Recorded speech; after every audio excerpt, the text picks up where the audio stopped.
कैसी विडंबना है हमारी कि युवराज हमारे इतना समीप आकर फिर दूर चले गए। युवराज, युवराज इसी दिशा की ओर गए।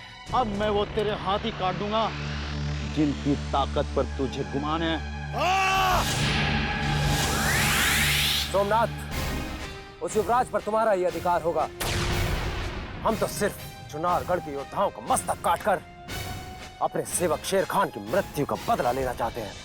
तुम देखते जाओ अहमद नाजिम, महायोद्धा क्रूर सिंह जो चाहेंगे वही होगा शिवगढ़ में।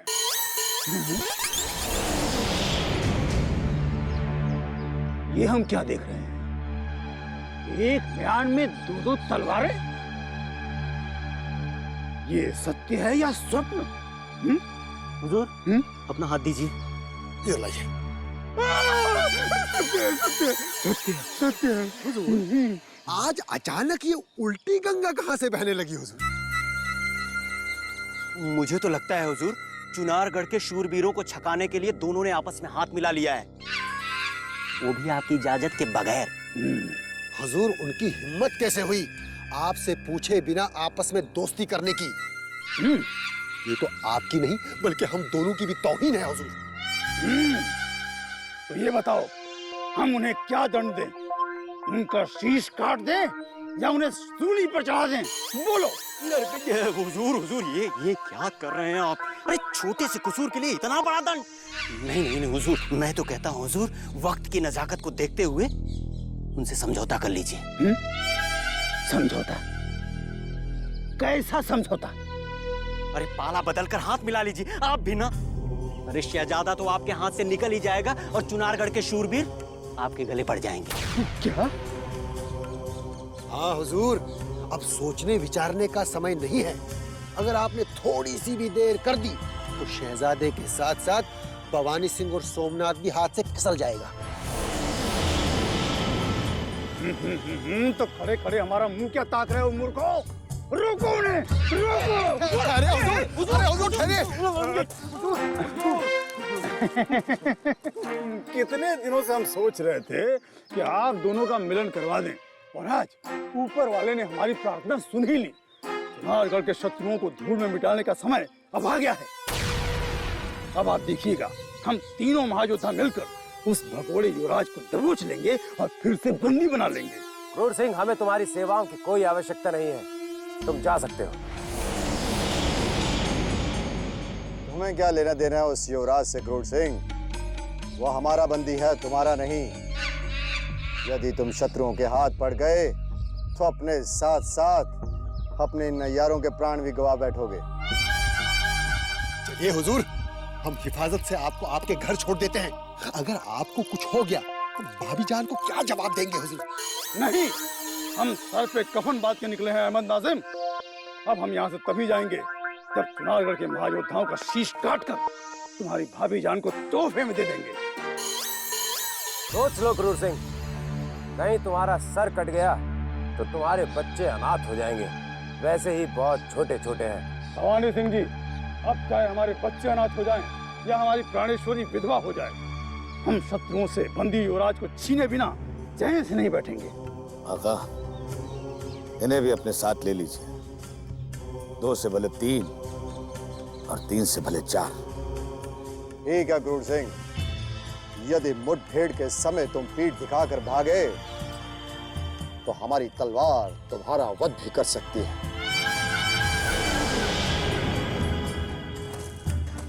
सुना तुम दोनों ने?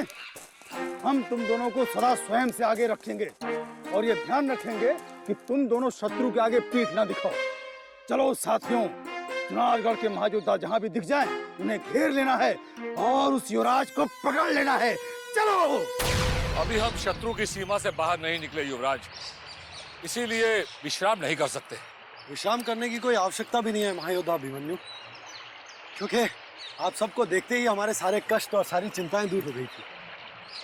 आपकी वीरता और साहस की जितनी भी प्रशंसा की जाए वो कम है। दुष्ट भवानी सिंह और विश्वासघाती चंडीलाल की इतनी यातनाएं सहने के पश्चात भी ना आप झुके ना टूटे। ये जानकर हमारा शीश गर्व से और ऊंचा हो गया। युवराज, अगर आपके स्थान पर वहां पर कोई और होता तो अभी तक समस्त शत्रु उसके प्राण ले लेते, परंतु आपके वीरता के गीत हमारे समस्त राज्यों में ही नहीं बल्कि सारे संसार में अभिमान से गाए जाएंगे। क्या बात है युवराज, आप इतने चिंतित क्यों लग रहे हैं? हम जानते हैं कि आप अपने भाई और माता पिता से मिलना चाहते हैं, लेकिन आप चिंतित मत हो, वो सब सुरक्षित हैं। युवराज आनंद को हमने विजयगढ़ भेज दिया है। बहुत जल्द आप सबका शुभ मिलन होने वाला है। अब हम निश्चित रूप से उन सबसे तो मिल ही सकेंगे, परंतु महायोद्धा परमवीर सिंह, अब हम उन्हें कभी नहीं देख सकेंगे।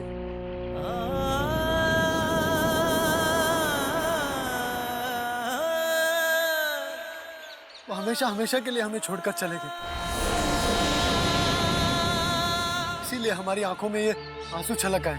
हाँ युवराज, अब हम महायोद्धा परमवीर सिंह जी को कभी नहीं देख पाएंगे, पर उनका आशीर्वाद सदा हमारे साथ रहेगा। युवराज, हमने परमवीर सिंह के निधन की सूचना को आपसे और महाराज वीरेंद्र सिंह से छुपाने का प्रयास किया था,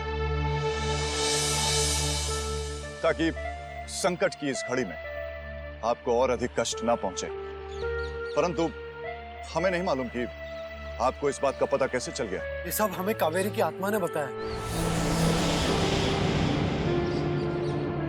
यदि समय रहते हम उसकी बात मान लेते और आप सब लोगों तक पहुंच जाते, तो हमें परमवीर सिंह जी को खोना नहीं पड़ता।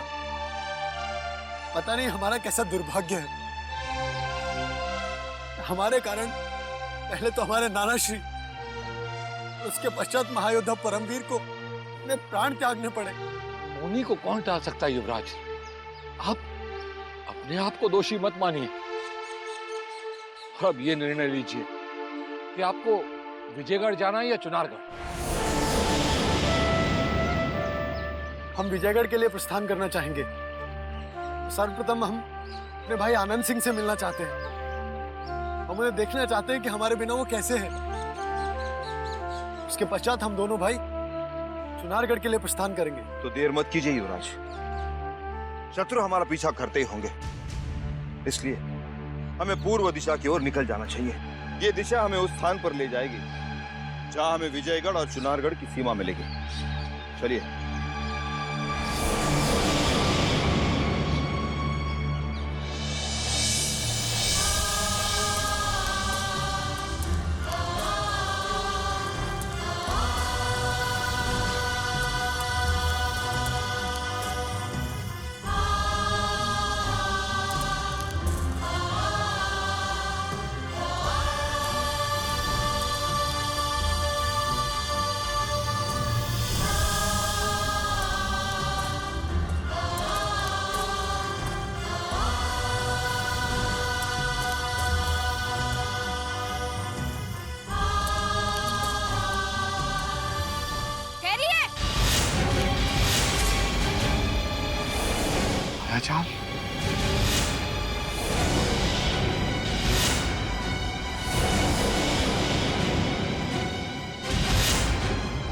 मायाजाल, तुम्हें तुम्हारी मौत ही चुनारगढ़ की कारागार से यहाँ शिवगढ़ के भयानक जंगलों में लेकर आई है।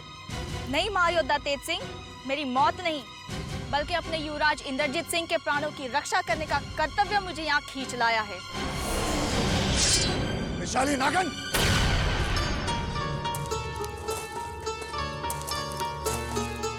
एक विशैली नागन से वफादारी की उम्मीद कभी नहीं की जा सकती। मायाजाल, तुमने और चंडीलाल ने जो विष उगला था उसे हम कभी नहीं भुला सकते। तुम ही हमारे समस्त कष्टों का कारण हो मायाजाल।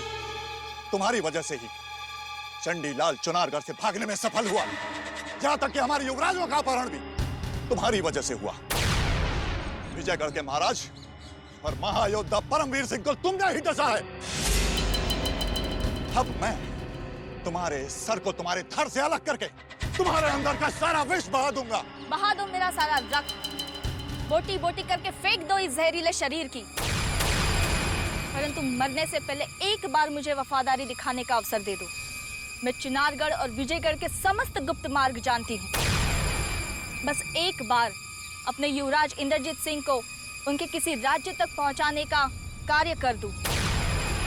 फिर चाहे मेरा वध कर देना, बस यही प्रार्थना है मेरी। अचानक पाप के मार्ग पर चलते चलते तुम पुण्य के मार्ग की ओर कैसे झुक गई? कहीं इसमें भी तो तुम्हारी कोई चाल नहीं? यदि चाल छिपी होती तो पद्मिनी स्वयं अपने हाथों से मुझे चुनारगढ़ के कारागार से मुक्त नहीं करती। अपनी अंधी और बूढ़ी माँ को बचाने के लालच में मैंने दुष्ट चंडीलाल का साथ देकर जो महापाप किया है, उसका प्रायश्चित करने का मुझे ये अंतिम अवसर मिला है, जो मैं खोना नहीं चाहती।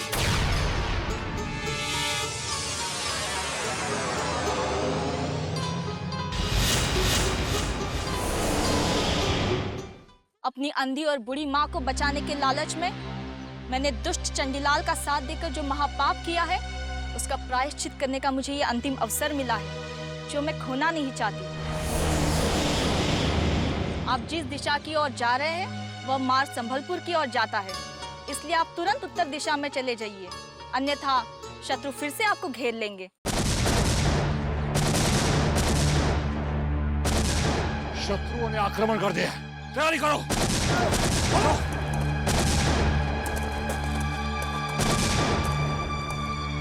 हमारे शत्रु अवश्य इस विशाल जंगल में कहीं छुपे हुए हैं। सैनिकों, हथगोले फेंक कर इस जंगल में तबाही मचा दो। फेंको! फेंको!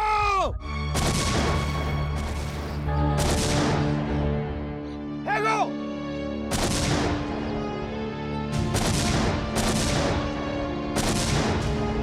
और फेंको! तुरंत उत्तर दिशा में भाग जाइए हुजूर, वरना शत्रु अपने सैनिकों के साथ आकर आप सबको घेर लेंगे। तुम सब युवराज को लेकर मायाजाल के साथ निकल जाओ। हम शत्रुओं को तब तक रोके रखते हैं। पर भाई अभिमन्यु, हम आपको अकेले छोड़ के कैसे जा सकते? तुम सब हमारे नहीं, युवराज की चिंता करो। फौरन मायाजाल के साथ निकल जाओ। मैं मायाजाल की आंखों में सच्चाई की झलक नजर आ रही है। जाओ, चलो, चलो।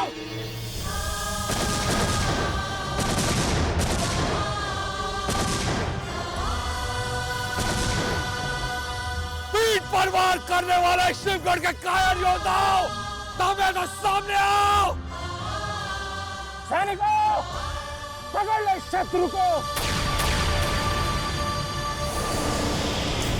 जाओ, जाओ। नहीं।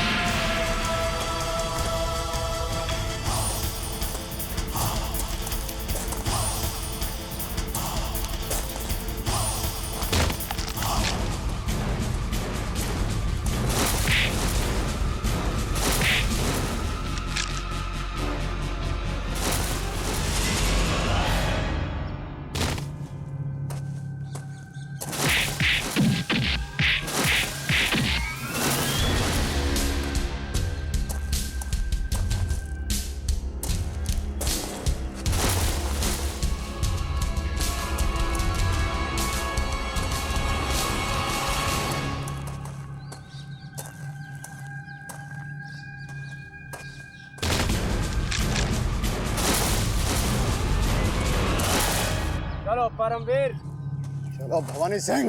अब समय आ गया है कि चुनारगढ़ के योद्धाओं को दिखा दे कि शिवगढ़ के सैनिकों ने भी मां का दूध पिया है।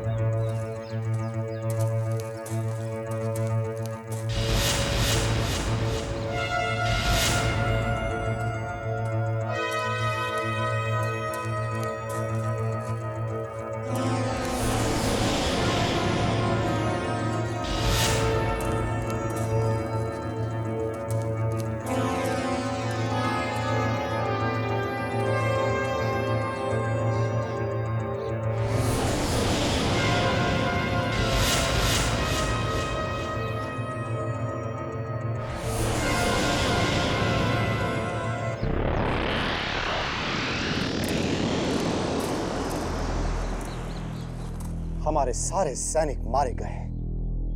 वो शत्रु युवराज को लेकर यहां से सुरक्षित कहीं दूर चले गए हैं। बहुत बुरा हुआ। हम तो ये सोच सोच कर चिंतित हो रहे हैं कि जब ये सूचना शिवगढ़ पहुंचेगी तब क्या होगा। हम सभी महायोद्धाओं की वीरता पर प्रश्न चिन्ह लग जाएगा। खामोश!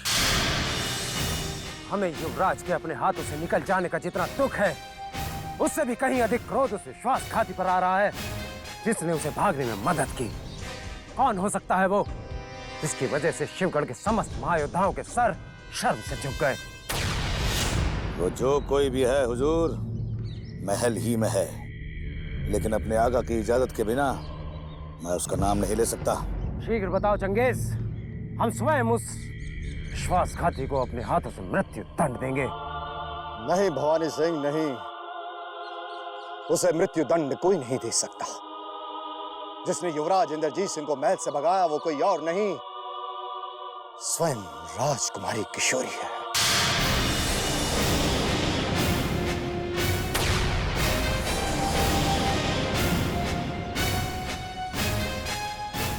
अंदेशा तो हमें भी है महायोद्धा सोमनाथ, किंतु राजकुमारी किशोरी पर बिना किसी साक्ष्य के आरोप लगाना मुमकिन नहीं।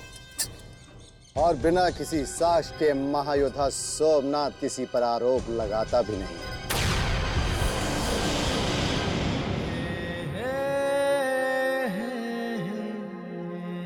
युवराज,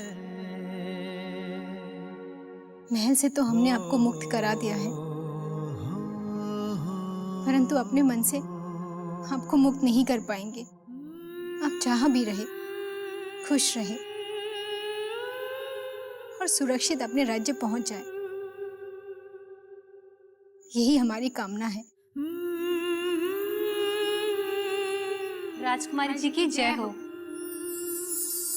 ईश्वर ने हमारी प्रार्थना सुन ली है। राजकुमारी जी, गुप्तचरों ने सूचना भिजवाई है कि अतिथि युवराज सुरक्षित अपने राज्य पहुंच गए हैं। क्या तुम सत्य कह रही हो शीला? तुम बताओ संध्या, शीला जो कह रही है क्या वो सत्य है? हाँ राजकुमारी, शीला ने जो कहा वो 16 आना सत्य है। युवराज अपने महान योद्धाओं के साथ सकुशल अपने ननिहाल विजयगढ़ पहुंच चुके हैं। आज हमारी मनोकामना पूरी होगी। ये लो तुम्हारा उपहार। शुभ समाचार सुनाने के लिए हम मंदिर में माथा टेकाते हैं।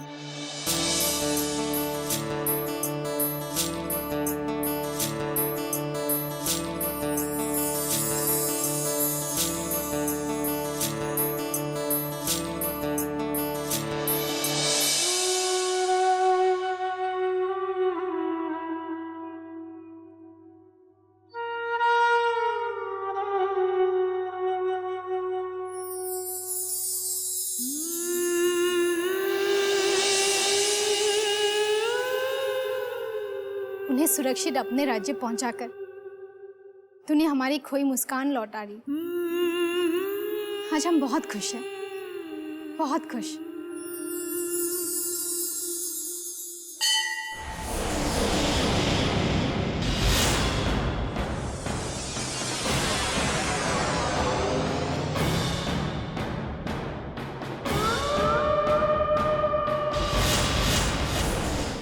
आज हम बहुत खुश हैं, बहुत खुश।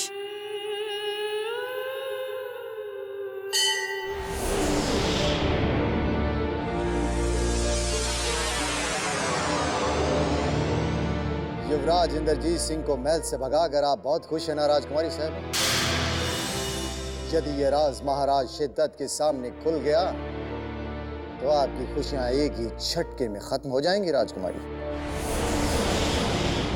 बड़े अफसोस के साथ कहना पड़ता है शहजादी आलिया, अगर आपकी जगह किसी और ने हरकत की होती तो मेरे आका की शमशीर उसका सर उसके धड़ से अलग कर चुकी होती। खामोश! जिसकी गुलामी करते हो उसकी चापलूसी हमारे सामने कभी मत करना, वरना महल से धक्के मार मार के बाहर निकाल दिए जाओगे चंगेज। मत भूलो, शिवगढ़ की राजकुमारी के सामने तुम जैसे तुच्छ मनुष्य का दृष्टि उठाकर बात करना भी अपराध है। आपने तो गुलाम की भूल को व्यर्थ ही इतनी तूल दे दी राजकुमारी जी। आपके मुख पर क्रोध नहीं, मुस्कान शोभा देती है। जो हमारे आने से पहले थी। आप हम पर भरोसा रखिए राजकुमारी सादा। जब तक आप या फिर हम नहीं चाहेंगे, ये राज राज बनकर ही रहेगा।